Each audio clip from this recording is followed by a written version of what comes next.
Earlier today, Judge Terry Doughty denied the Biden administration's attempt to halt preliminary injunction pending the outcome of appeal in the historic First Amendment case that was reported on Independence Day.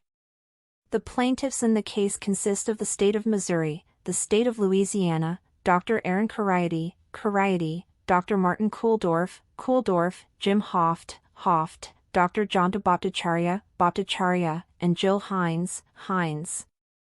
Judge Doughty, a brief explaining his reasoning for denying the government's baseless motion to stay appears to also directly respond to the media's attacks on his order preventing the government from censoring speech.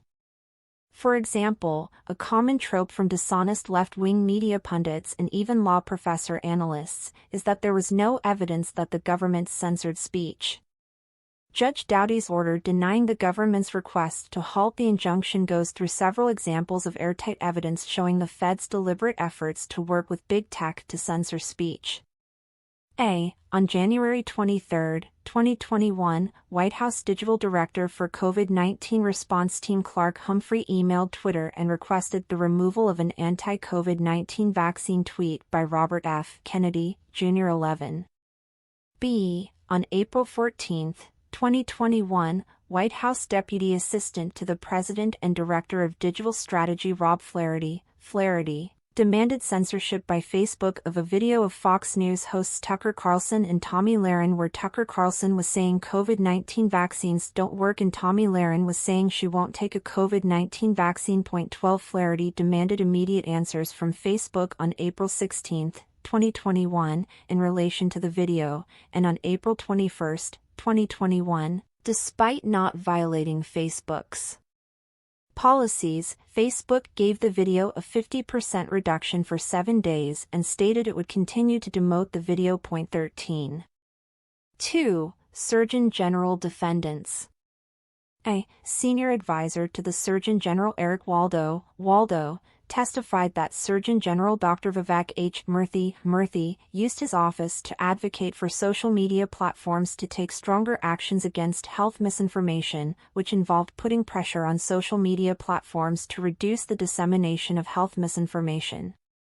That message was given to social media platforms both publicly and privately. 14.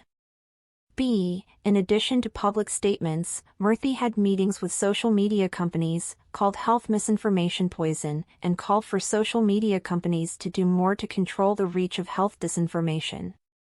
When Murthy was calling posts health disinformation, he was referring to anti-vaccine posts. 15. 3. CDC defendants. 16. The CDC defendants consistently had regular contact with social media platforms via email, phone, and in-person meetings. The CDC defendants received CrowdTangle reports from Facebook as to the top engaged COVID and vaccine-related content. 17. The CDC defendants provided PowerPoint slide decks to Facebook, which provided examples of misinformation topics and made recommendations to Facebook as to whether claims were true or false. Some of the items designated as false by the CDC defendants included medically debatable topics such as whether COVID-19 had a 99.96% survival rate, whether COVID-19 vaccines weaken the immune system, and the safety of COVID-19 vaccines. 18. 4. NIAID defendants. 19. Dr. Francis Collins sent an email to Dr. Anthony Fauci on October 8, 2020, which stated that the Great Barrington Declaration 20 needed to have a quick and devastating takedown. 21. Dr. Fauci sent back information to debunk the Great Barrington Declaration, and both Dr. Collins and Dr. Fauci followed up with a series of public media statements attacking the Great Barrington Declaration. Thereafter, the Great Barrington Declaration was censored by social media platforms. 22. FBI defendants. 23. The FBI defendants, along with numerous social media platforms, CISA, and the Department of Homeland Security, met consistently at industry meetings. The industry meetings were used by the FBI defendants and others to discuss election disinformation. 24. B. Prior to the 2020 presidential election, the FBI repeatedly warned social media companies to be alert for hack and dump or hack and leak operations. The Hunter Biden laptop story was published by The Washington Post on October 14, 2020.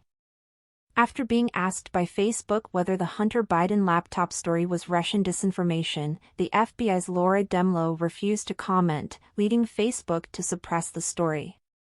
The FBI had had the laptop since December of 2019 and knew that the story was not Russian disinformation. 25.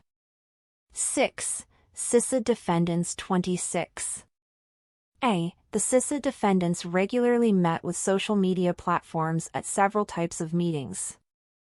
At those meetings, disinformation was discussed as well as reports about social media companies' changes to censorship policies. 27 CISA had 5 sets of recurring meetings with social media platforms that involved discussions of misinformation, disinformation, and/or censorship of protected free speech on social media. 28.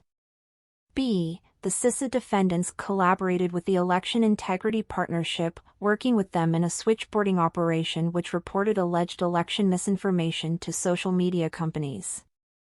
The alleged election misinformation included claims that mail-in voting is insecure and theories about election fraud are hard to discount. 29.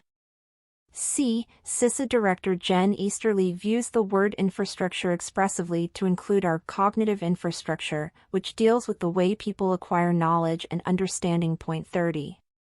7. State Department defendants 31.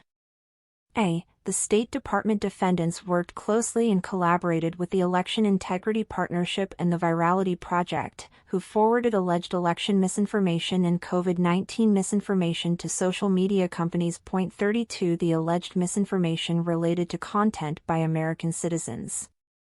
The alleged disinformation primarily involves social media posts which delegitimized election results. 33. And posts which involved anti-vaccine content by such personalities as Alex Berenson, Candace Owens, Tucker Carlson, and John F. Kennedy, Jr. 34. B. The Election Integrity Partnership was designed to get around unclear legal authorities, including very real First Amendment questions that would arise if government agencies were to monitor and flag information for censorship on social media. 35. As expected, the Biden administration filed an emergency stay with the Fifth Circuit Court demanding the right to censor, silence, and manipulate the American public.